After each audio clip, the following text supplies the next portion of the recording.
அன்பானவர்களே வணக்கம். நான் சுவாமி தேவராஜ் பேசுகிறேன். இன்றைக்கி நாள் வந்து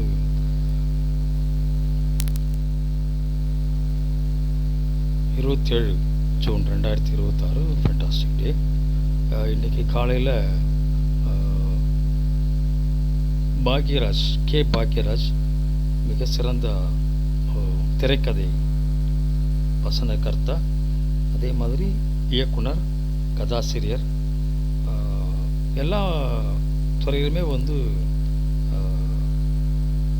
தேர்ச்சி பெற்ற ஒரு திரைப்பிரபலம் அவர் இன்னைக்கு காலையில் மரணம் அடைந்திருக்கிறார். அதுவும் பாரதி ராஜாவை தான் அவருடைய குரு. பாரதி ராஜா இறந்து 2 வாரத்திலேயே அவர் இறந்திருக்கிறது. பாரதி ராஜா மேலே அவர் கொண்ட அன்பும் பாசமும் வெளிப்படுது. அவர் வந்து இந்த நாளில் இறந்துட்டார். 73 வயசு போல இருக்கு அவருக்கு. என்னோட 11 வயசு பெரியவர். அவருடைய மரண செய்தியை நான் கேட்டு ரொம்ப வருத்தப்பட்டேன். அவருக்கு கடவுள் சொர்க்கத்தில் இடம் கொடுத்து அவரை சந்தோஷமாக வச்சுக்கணும். அதே மாதிரி அவர் குடும்பத்தினருக்கு என்னுடைய ஆழ்ந்த இரங்கலை தெரிவித்துக் கொள்கிறேன். திரு பாக்யராஜ் அவர்களை பற்றி சொல்லணுன்னாக்கா, ஒரு குறை சொல்ல முடியாத ஒரு மனிதர். எதையுமே பதஷ்டமாக பேச மாட்டார். எதையுமே கரெக்டாக பேசுவார். அதே நேரத்தில் சில கருத்துக்கள் வந்து சொல்வறதால பிரச்சனை வரும்னு தெரிஞ்சாக்கா அதையும் நாசுக்காக சொல்லுவார். துணிச்சலாக பேசக்கூடியவர். அதே நேரத்தில் மற்றவர்கள் மனம் புண்படாமல் அருமையாக பேசக்கூடியவர். நடுவில் அவர் ஒரு கட்சி கூட தொடங்கி எம்ஜிஆர் மக்கள் கழகம்னு நினைக்கிறார் பேர். அதுக்கப்புறம் ஆனால் அரசியலில் சோபிக்க முடியல. அவர் ரொம்ப நல்லா செயல்பட்டார்.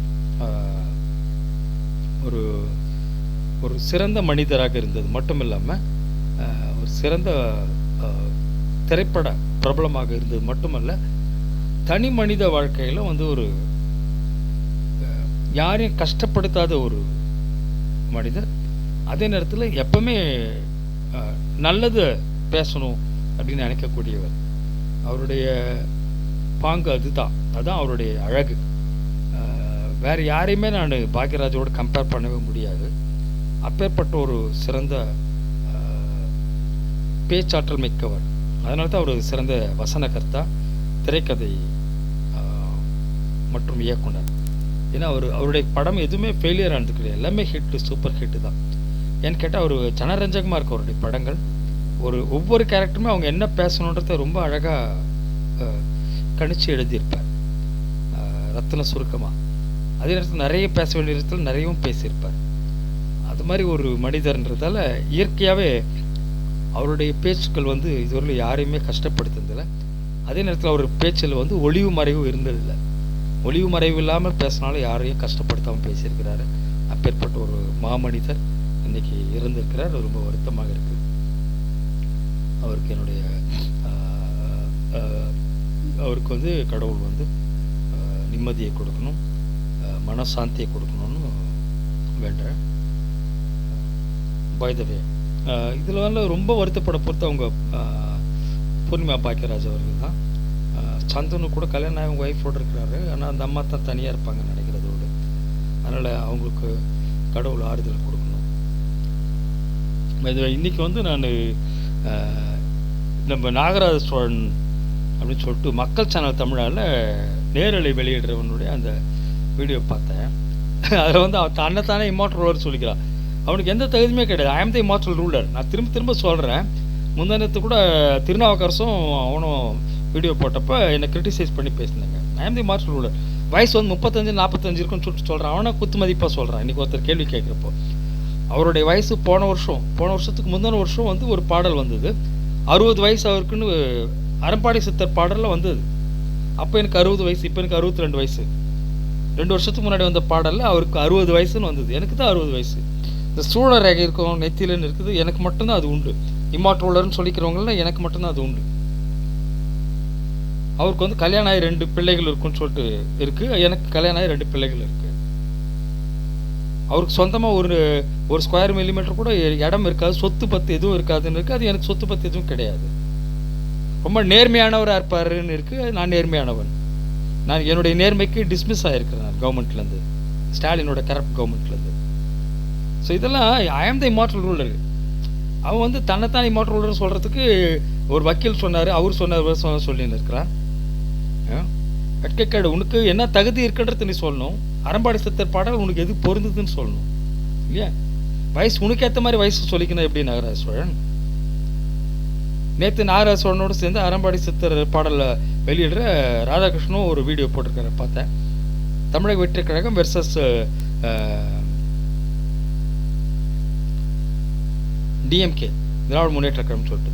அந்த வெர்சஸ்ன்னு கூட சொல்லக்கூட தெரியல அவனுக்கு. நாகராஜ சோழனுக்கு டிவிக்கே வெஸ் டிஎம்கேன்றான். ஸோ நான் வந்து எனக்கு தெரியாத எதையுமே பேச மாட்டேன். அது முன்னாடி அதை படிச்சுக்குவேன். நான் பயன்படுத்துகிற வார்த்தையெல்லாம் கொஞ்சம் தான் வார்த்தைகளை பயன்படுத்துவேன். Full entire English vocabulary, Tamil vocabulary கிடையாது என்கிட்ட. பெரிய கவிஞரோ இலக்கியவாதியோ கிடையாது. ஆனால் நான் பேசுகிறது கரெக்டாக இருந்தால் மட்டும்தான் பேசுவேன். அந்த வெர்சஸ்ன்றது தான் எனக்கு தெரியும். வெர்சஸ்க்கு ஸ்பெல்லிங் தெரியும், மீனிங் தெரியும். அப்போ தான் நான் அந்த வார்த்தையை பயன்படுத்துவேன். அதான் இம்மார்டல் ரூலர். ஐ ஆம் த இம்மார்டல் ரூலர். எனக்கு மேலே எவனுமே கிடையாது. ஐ ஆம் சிவா, ஐ ஆம் விஷ்ணு. நான் வந்து சாதாரண மனுஷன் கிடையாது. மகாவிஷ்ணுவோட அவதாரம். நான் சாதாரண மனுஷன் கிடையாது. இது என்னுடைய 10வது அவதாரம், கல்கி. நான் டிக்ளேர் பண்ணுறேன், வெளிப்படுத்துகிறேன். இவங்க ஏதாவது வளர்ந்தாக்கா பின்ன நான் விட்டுற முடியுமா? அப்போ கமெண்ட் போட்டாக்க என்னை பிளாக் பண்ணிட்டானுங்க. நேற்று பிளாக் பண்ணிட்டு அப்புறம் என்னை பற்றி பேசுகிறானுங்க. முந்தானேத்து திருநாவுக்கரசும் நாகராஜ சோழனும் பிளாக் பண்ண பிறகு எதுக்குடா என்னை பற்றி பேசுகிறீங்க? ஒன்றும் ஃப்ரீயாக விட்டாக்க நான் கமெண்ட் போடுவேன், நீங்கள் பதில் சொல்லணும் இல்லையா? நீங்கள் பேசுறதுக்கு நான் கீழே பதில் சொல்லுவேன். அது மாதிரி இல்லாமல் நான் கமெண்ட் போகிற இடத்துல என்னை பிளாக் பண்ணிவிட்டு அதுக்கப்புறம் என்னை பற்றி பேசுகிறாங்க பேடி பசங்க. நான் எனக்கு வந்து அப்போ பிளாக் பண்ணாமல் பேசணும் இல்லையா? கையை கட்டி வச்சுட்டு அடிக்கிற மாதிரி. இந்த துப்பாக்கி படத்தில் வந்து கையை கட்டிட்டு கிளைமேக்ஸில் விஜய் வந்து முட்டி போட வச்சுருப்பாங்க, சுற்றிலும் துப்பாக்கி வச்சுருப்பாங்க. இப்போ இவ்வளோ பேர் சுற்றி நிற்கிறீங்க, எல்லாருக்குள்ளேயும் வெப்பன் இருக்குது. அப்போ கூட பார்த்தீங்களா என்னை கையை கட்டி வச்சுட்டுலாம் அடிக்கிறீங்க அப்படின்வான். கையை அவுத்து விட்டு அடிங்க தைரியம் இருந்தாக்கணுவான். அப்புறம் உடனே ஒரு வயசான கிழவன் வந்து என்ன சொல்லுவார், அவங்க அட்வைசரு, வில்லனோட அட்வைசர், வேணாம் அவனை எதுவும் சூழ்ச்சி பண்ணுறான், அவுத்து விடாது, அடிச்சிருங்க அவனு சொல்லுவார். சுட்டுருங்க அவனன்னுவார். ஆனால் வில்லனுக்கு அவமானமாகிடும், சுட மாட்டான், கையை அவுத்து விட்டு அடிப்பான். அப்போ விஜய் வந்து தன்னை சரி பண்ணிக்கின்னு அவனை அடித்து ஒரு போட்டில் கொண்டு போயிட்டு அப்படியே கதையை முடிக்கும். அவன் போட்டில் அவன் கதையை முடிப்பார். அந்த கப்பலையும் வந்து பம்பார்ட் பண்ணுவார். ஸோ இதுதான் அதை கப்பலை வந்து டைம் பாம்பு வச்சு முடிப்பார். அது மாதிரி கையை கட்டி போட்டுட்டு அடிக்கிற மாதிரி தான் ஒருத்தர் பிளாக் பண்ணிவிட்டு அவங்கள பற்றி பேசுறது. வெட்கக்கேடி பேடி பசங்க நாகராஜ சோழனும் திருநாவுக்கரசும். அந்த மக்கள் சேனல் தமிழை மானிட்டைஸ் பண்ணிட்டாங்களாம். இப்போ இன்னும் குஷியாக இருக்கிறான். பணத்துக்காக பேசுகிறவனுங்க. நான் வந்து உண்மையை பேசுகிறவன், தைரியமாக பேசுகிறேன். நன்றி, வணக்கம். ஷிவ் ஓம்.